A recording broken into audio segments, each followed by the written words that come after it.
아까 설명한 것처럼 오늘은 종료주일입니다. 내일부터 고난주간이 시작되고 다음 주일은 부활주일로 지키게 돼요. 그럼 마태복음에는 예수님을 유대의 왕이라고 소개하고 있습니다. 그런 의미에서 오늘 우리가 읽은 본문은 굉장히 역설적인 하나님의 말씀이라고 봐야 되는 거예요.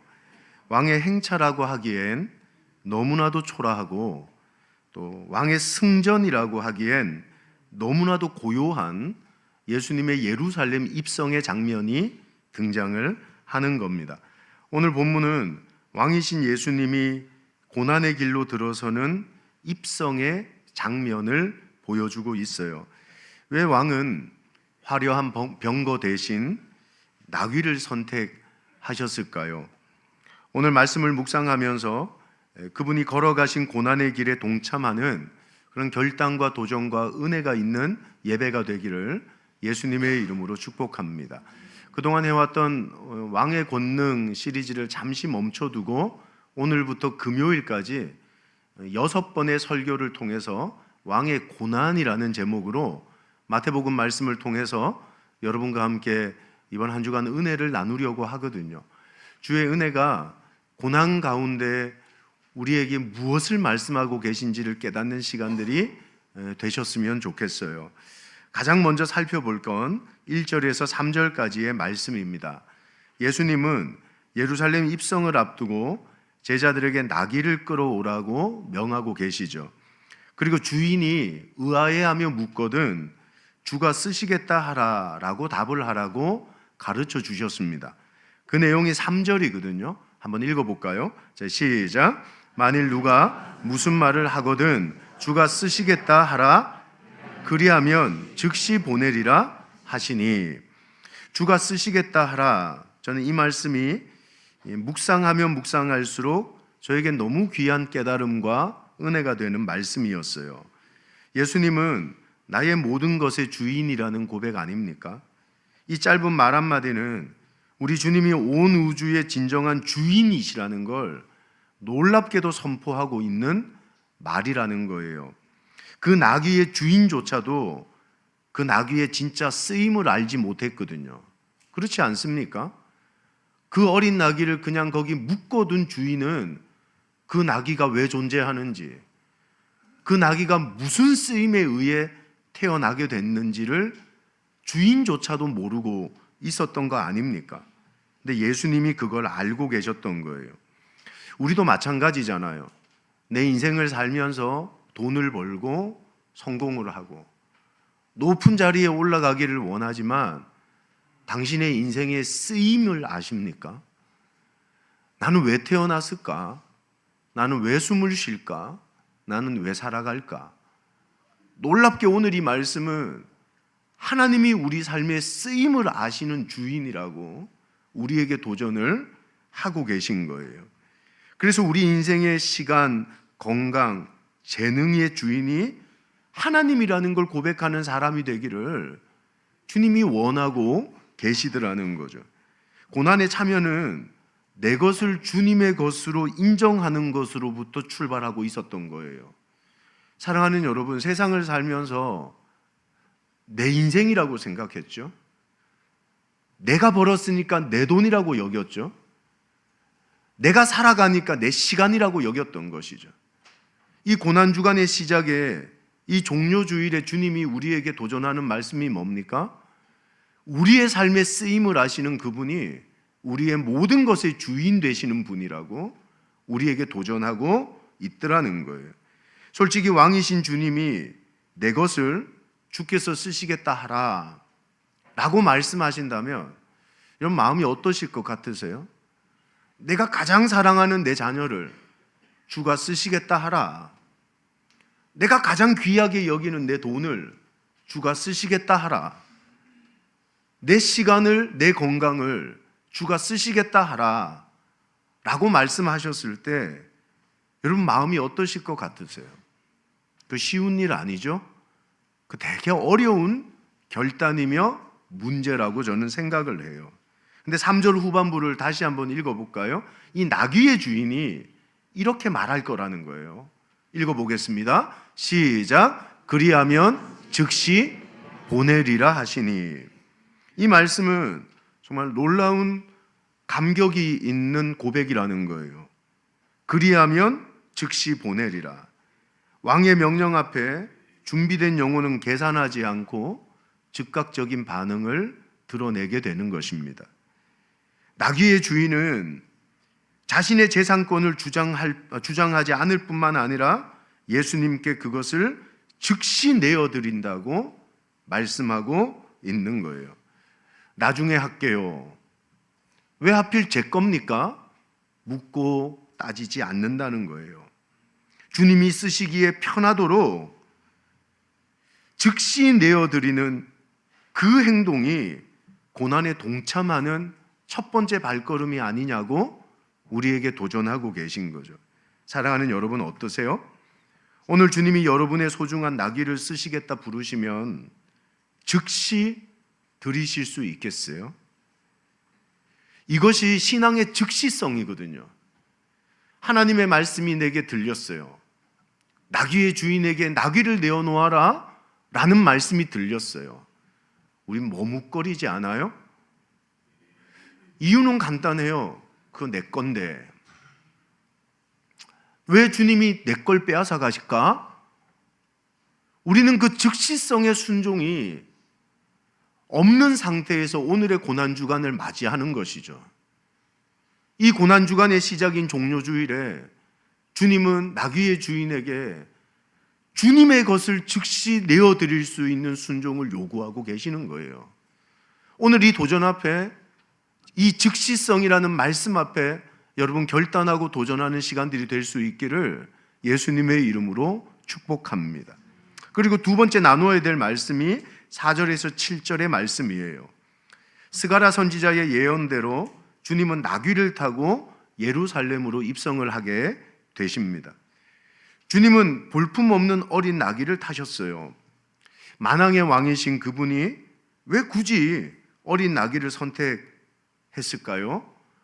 그 이유를 예수님이 너무 친절하게 설명해 주세요. 4절 말씀 읽어볼까요? 4절, 자 시작. 이는 선지자를 통하여 하신 말씀을 이루려 하심이라. 일러스되, 성경은 이 사건을 선지자들 통하여 하신 말씀을 이루려 하셨던 거라고 말씀을 하고 있는 거예요. 세상의 왕들은요, 자신의 업적을 이루기 위해 살잖아요. 근데 예수님은 철저히 하나님의 말씀을 이루려고 자신을 복종하는 삶을 사셨다고 우리에게 말씀하고 있어요. 고난의 길은 내 마음대로 가는 길이 아니라는 거죠. 고난의 길은 하나님의 약속을 위한 우직한 순종의 길이었다고 너무나도 명쾌하고 단순하게 예수님이 우리에게 보여주고 계신 거예요. 제발 이 한 주간 내 기분, 내 생각대로 살지 마시고 말씀 앞에 순종하는 삶을 도전해 볼 수 있는 하나님의 자녀들이 되기를 주님의 이름으로 축원합니다. 너무 미운데 사랑하라. 말씀이 부딪히면 도전해 보는 거예요. 내어주고 싶지 않은데 소자에게 물 한 모금 주라. 그러면 그 소자에게 커피 한 잔 사줄 수 있는 순종을 해보자는 거죠. 그게 고난주간의 첫 발걸음 아니냐는 거예요. 예수님 십자가에 죽었어. 그냥 폼으로만 가 아니라 진짜 이 예수님이 절대적 순종으로 이 길을 걸어가시며 하나님의 말씀을 이루려고 애쓰셨던 고난의 시작이 우리가 그 순종을 통해 주님의 고난을 따라갈 수 있는 거라고 말씀하시는 거잖아요. 5절 말씀 읽어볼까요? 자, 시작. 시온 딸에게 이르시기를 내 왕이 내게 임하나니 이는 겸손하여 낙이 곧 멍에 매는 짐승의 새끼를 탔도다 하라 하였느니라.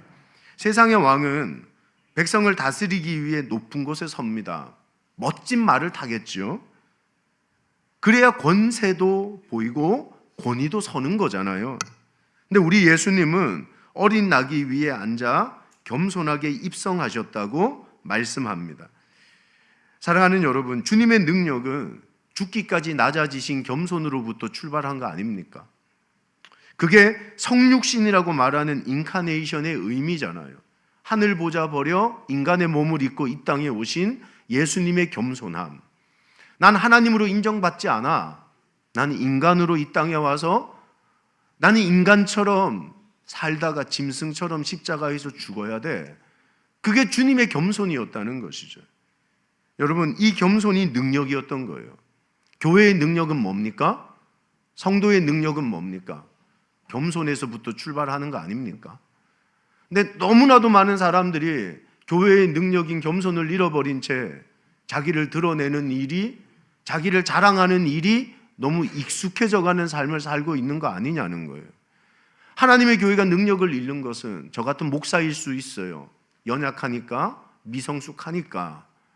하지만 하나님의 능력을 잃는 것이 교회가 겸손하신 주님을 찬양하는 게 아니라 자기의 잘남과 잘됨을 드러나고 자랑하는 일이 일어나면서부터 교회는 능력을 잃어가기 시작하는 거예요.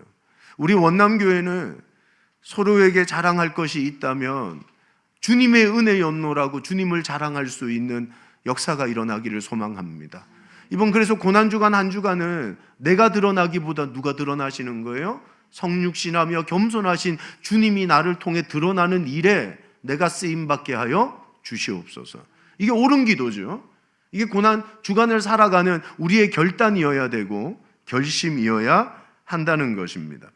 여러분, 너무 귀한 말씀이 이 겸손이라는 말인데 헬란 말로 프라우스라는 말을 써요. 이거 어디서 설교할 때 들어보지 않으셨어요? 제가 온유함이라는 걸 표현할 때 헬란 말로 프라우스라고 썼다 그랬어요. 근데 여기에 겸손이 그 말을 쓰고 있는 거예요. 길들여진 강함이에요. 야생마가 주인의 명령을 따라 자신의 거친 힘을 내려놓고 스스로가 절제하며 주인의 명령에 순종하는 모습이 이 겸손의 모습이라고 말씀을 하고 있는 거죠. 예수님은 힘이 없어서 나귀를 타신 게 아닙니다. 하나님의 구원 계획을 이루기 위해 그 힘을 스스로 제한하셔서 길들여진 순종의 길을 가셨다고 말씀하고 있는 거예요. 여러분, 겸손이라는 건 철저한 순종으로부터 출발하게 되는 거죠. 우리가 여전히 내 고집, 내 생각, 내 능력 붙들고 산다면 그건 그냥 교회에 와서만 겸손한 척 하는 거예요. 통제 없이 말하고, 그렇지 않아요? 힘 있다고 통제 없이 행동하고, 자기가 가진 힘을 사람들에게 통제하지 않고 제한하지 않고 마음껏 휘두른다면 그건 겸손일 수가 없는 거예요. 진짜 겸손은 힘이 있지만 하나님의 성품, 주님의 성품을 닮아 그걸 통제하며 제한하며 스스로가 나귀를 타는 삶의 모습이라는 거죠. 하나님 말씀 앞에 내 고집, 내 능력, 내 생각 내려놓고 순종하세요. 그게 겸손의 모습인 겁니다. 근데 여러분, 나귀의 착각이라는 말 들어보셨잖아요. 예수님을 태우고 예루살렘에 입성했던 어린 나귀가 그날 밤에 자려고 누웠더니 생각나더라는 거예요. 사람들의 박수가, 사람들의 환호가. 그게 그리워서 그 다음날 아침에 예루살렘 성으로 다시 나갔대요. 사람들이 너무 변덕이 심하더라는 거예요. 어제는 그토록 박수하던 사람들이 이제는 발길질을 하더래요. 길 한복판에서 뭐해? 저리 비켜. 욕을 하더라는 거예요. 아, 귀찮아 죽겠는데 도대체 왜 여기 서 있는 거냐고.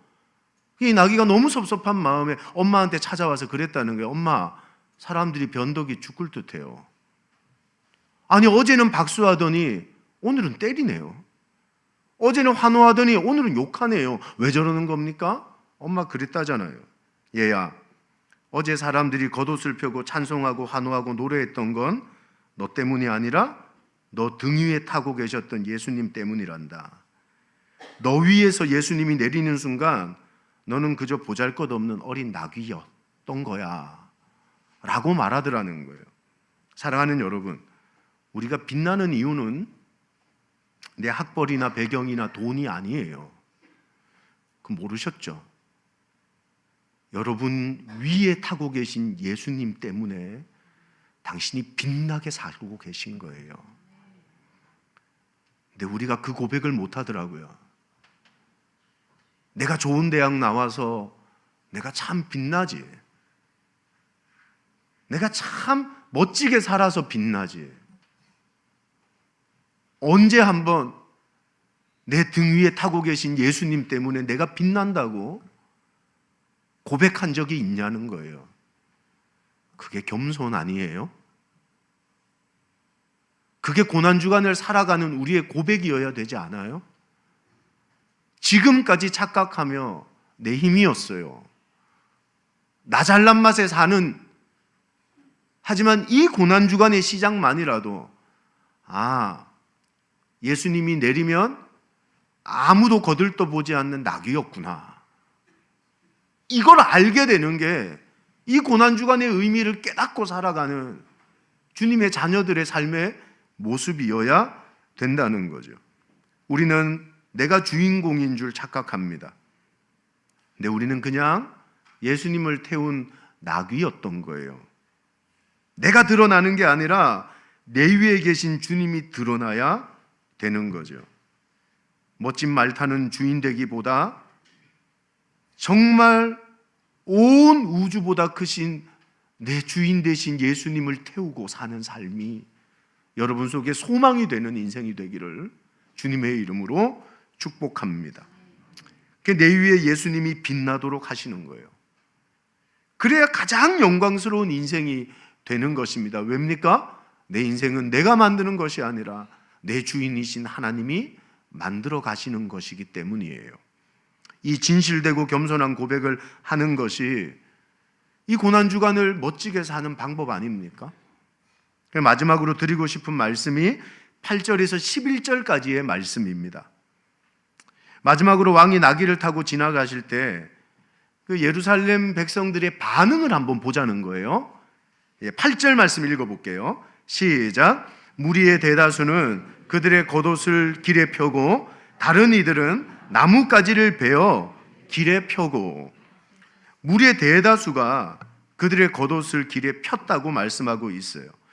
여러분 다 아시다시피 당시 유대 사회의 겉옷이라는 건 그냥 옷이 아니었잖아요. 추운 밤에는 이불이 되고 정말 지옥 같은 태양이 내리쬐는 낮 시간에는 그늘막이 되어줬고 누군가를 만나 서로의 정보를 교환할 때는 그 겉옷이 뭐가 돼요? 명함과도 같은 신분의 보장이 되거든요. 나 이런 사람이에요. 그들의 옷은 명함이었고요. 생존이었다고 말하고 있거든요. 근데 이 생존과 그들의 신분을 상징하는 이 수단이었던 겉옷을 길바닥에 펼쳤다는 거예요. 주님이 밟고 지나가시게. 무슨 의미였을까요? 마치 유명한 시상식의 붉은 카펫처럼 그토록 존귀한 그 유명한 사람들이 그 붉은 카펫을 밟고 지나가게 만드는 것처럼 왕을 모신 나귀가 밟고 지나가게 했던 겁니다. 이 위를 지나가는 그분이 얼마나 가치 있는 분인지를 고백하고 있는 거 아닙니까? 그래서 내 삶의 신분도 내 인생도 내 모든 것도 주님의 영광을 위해 쓰임받는 도구가 되고 싶다고 그 옷을 펼치며 고백하고 있었던 거 아니냐는 거예요. 근데 우리의 고백은 이게 잘 안 되는 거예요. 내 성공, 내 신분, 내 능력마저도 주님의 영광을 위해 펼치지를 못하잖아요. 이 모든 것을 주신 분은 하나님이신데 우리는 주를 위해 무엇도 펼치지 못해요. 오로지 나를 위해 펼치는 영적 이기심으로만 가득하다는 거죠.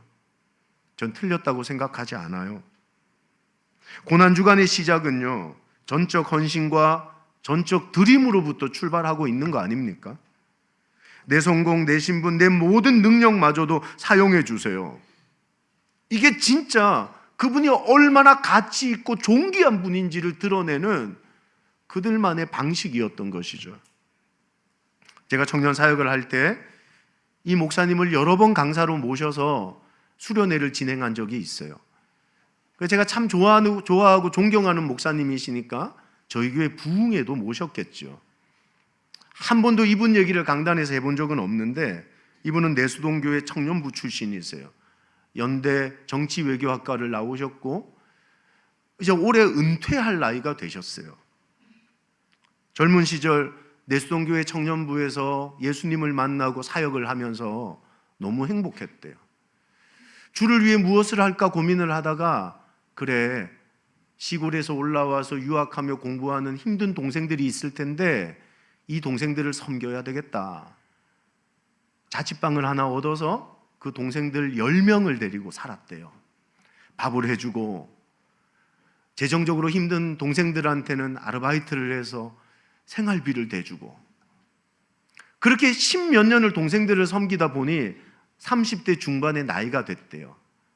근데 같이 살던 동생들은 군대를 전역하고 좋은 대학을 졸업하고 정말 사람들이 알아줄 만한 직장에 가서 이제 경제적 활동을 하며 살아가게 됐다는 거예요. 근데 30의 중반에 이분이 군대를 가게 된 거죠. 20살짜리 고참들한테 두들겨 맞고 욕먹고, 어느 날 주일에 예배당에서 펑펑 울면서 예배를 드리는데 자기 마음속에 그런 생각이 들더래요. 시쳇말로, 혹여 내가 잘못 산 거 아닐까, 본전 생각 나더라고 고백하시더라고요. 그렇게 군 생활을 마치고 제대를 전역을 하는 날, 그 부대 앞에 같이 살던 동생들이 찾아왔대요. 그리고 봉투 하나를 탁 내밀면서, 형님, 유학 가세요. 수천만 원이 든 돈을 동생들이 주면서 유학을 보내주더라는 거예요.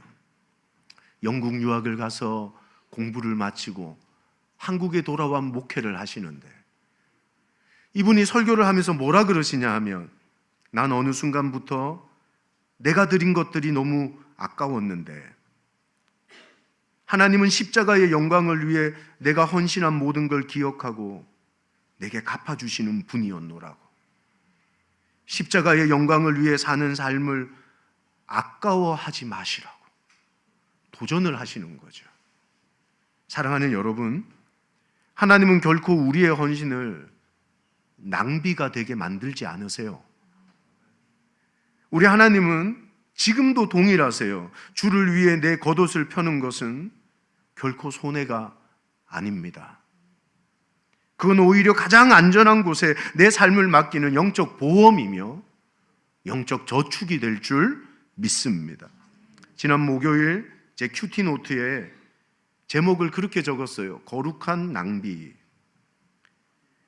베다니에서 한 여인이 아주 비싼 향유 옥합을 예수님의 머리에 깨트려 부었답니다. 그때 제자들이 그 여인에게 어떤 질문을 했냐 하면, 좀 충격적이에요. 이런 질문을 했대요. 따라할게요. 무슨 의도로 이걸 허비하냐? 놀랍지 않아요?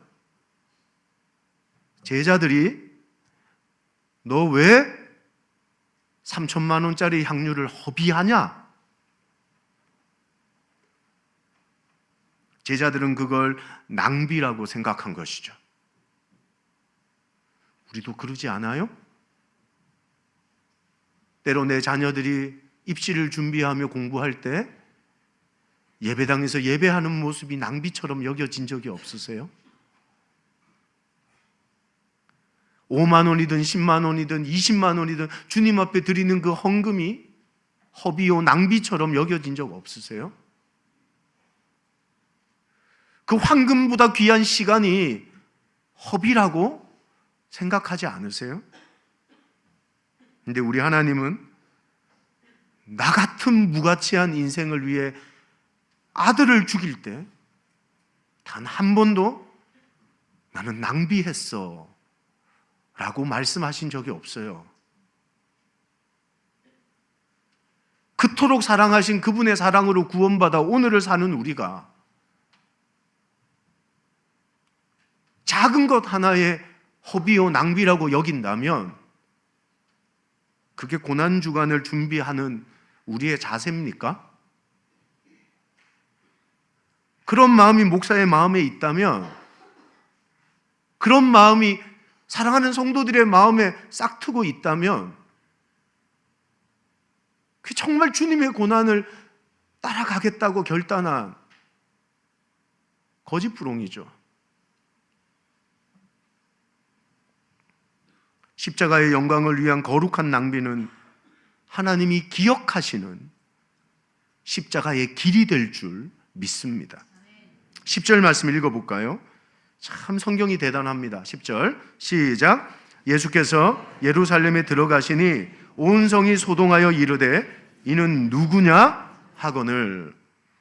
예수님께서 예루살렘에 들어가셨을 때 이제 온 성에 소동이 일어났다고 말씀하고 계세요.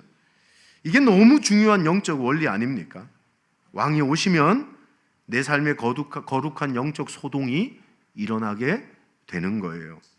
내 고집이 깨지고 내 계획이 수정되고 내 가치관이 바뀌고 주께 헌신하는 그 모든 것들이 허비가 아니라는 내 마음속에서의 영적 소동과 흔들림과 싸움이 일어나야 되는 게 지극히 정상적인 현상이라고 우리에게 말씀하고 계신 거죠.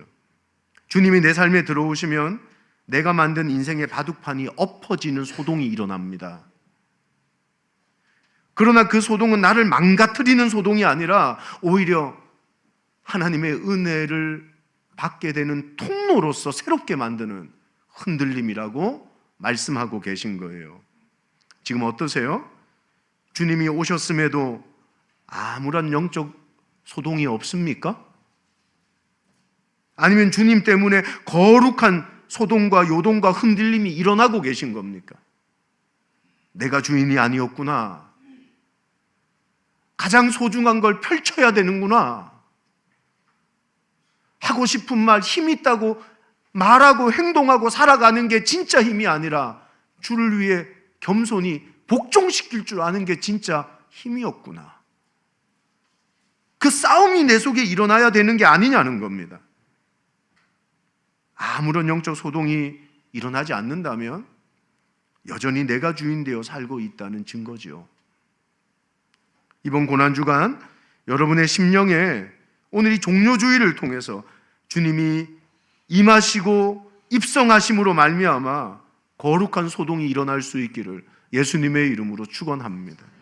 그래서 기도하지 않고는 참을 수 없는 새벽, 예배하지 않고는 참을 수 없는 그 흔들림이 우리를 새롭게 만드는 영적인 힘이 될 줄 믿습니다. 말씀을 정리할까요? 10절, 11절 제가 좀 자르고 편집해서 왔거든요. 읽어볼게요. 시작. 이는 누구냐 하거늘 무리가 이르되 갈릴리 나사렛에서 나온 선지자 예수라 하니라. 이런 변화와 소동을 보고 세상 사람들이 묻더라는 겁니다. 이는 누구냐? 무리가 뭐라고 대답을 합니까? 나사렛 갈릴리에서 나온 선지자 예수라고 하더이다 라고 대답한 거예요. 여러분, 인생을 살면서 이 간단하고 단순한 질문 앞에 당신의 명쾌하고 분명한 대답이 있습니까? 오늘 예루살렘 사람들처럼 정보 전달에 대답만 하실 겁니까? 나사렛에 살던 선지자 예수였다고 합니다. 그 대답하지 말아야 되는 거 아닙니까?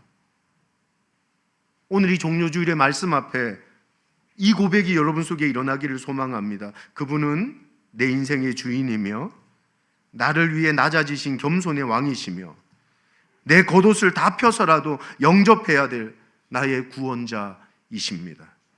그리고 나는 그분을 위한 나귀에 불과합니다.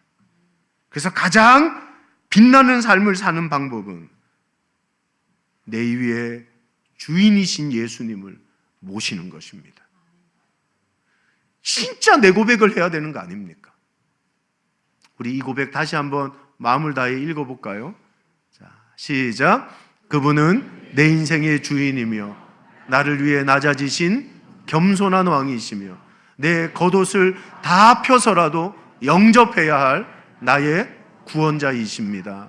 그리고 나는 그분을 위한 나귀에 불과합니다. 그래서 내가 가장 빛나는 삶을 사는 방법은 내 위의 주인이신 예수님을 모실 때입니다. 세상 모두가 그분이 누굽니까? 라고 질문할 때 그냥 지식의 전달, 정보의 전달의 대답이 아니라 겸손한 나귀로 살기로 결단하며 이 위대한 영적 고백이 우리 속에 일어나는 고난주간이 되기를 주님의 이름으로 축복합니다. 어떻게 하면 내 삶의 주인이신 예수님의 고난에 동참할 것인가? 이제 좀 실천적인 거 말씀드리고 여러분과 말씀을 나누려고 합니다. 이번 2026년 고난주간 프로젝트 명은 나귀로 살기입니다. 나귀로 살기. 한번 따라합시다. 나귀로 살자. 나귀를 즉시 내어드리십시오. 이번 한 주간 나의 가장 소중한 새벽의 1시간 특세를 통해 결단하십시오. 유튜브 보던 1시간을 접고 내 취미를 위해 즐기던 1시간을 내려놓고 나를 위해 사용하던 그 1시간을 주님 앞에 내려놓고 이 고난주간에 정말 주님 따라가는 제자 되고 싶습니다. 도전하며 그 새벽의 1시간 즉시성으로 주님 앞에 내어드리는 한 주가 될 수 있기를 예수님의 이름으로 축복합니다. 두 번째는 주님을 모신 나귀로 사십시오. 주님을 모신 나귀로. 이번 한 주간 자존심 세우는 말 버리고 힘이 있지만 내 속에 막 힘이 넘쳐나서 무슨 말이든 다 할 수 있지만 알잖아요.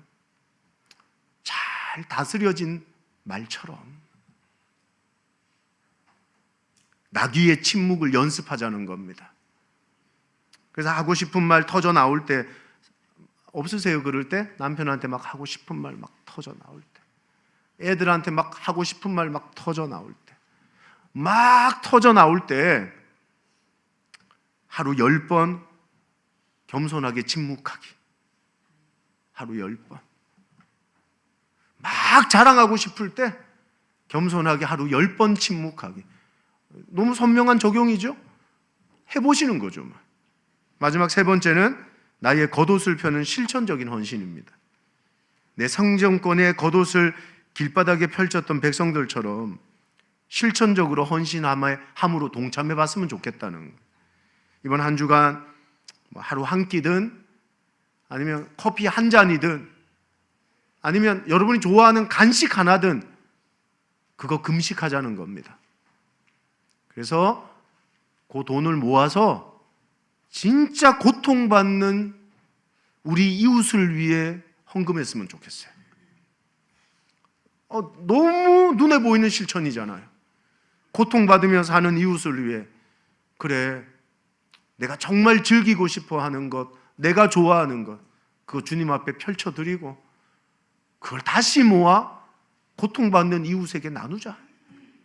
다음 주일은 여러분이 나귀 헌금 한번 하세요. 나귀 헌금 이거 모아서 1,000원도 좋고 2,000원도 좋고 3,000원도 좋고 우리 함께 동참해서 이 고난주간에 고통받는 이웃을 생각하며 주님 사랑으로 도전하고 결단하는 그런 한 주간이 되셨으면 좋겠습니다. 우리 같이 찬양하고 기도하겠습니다.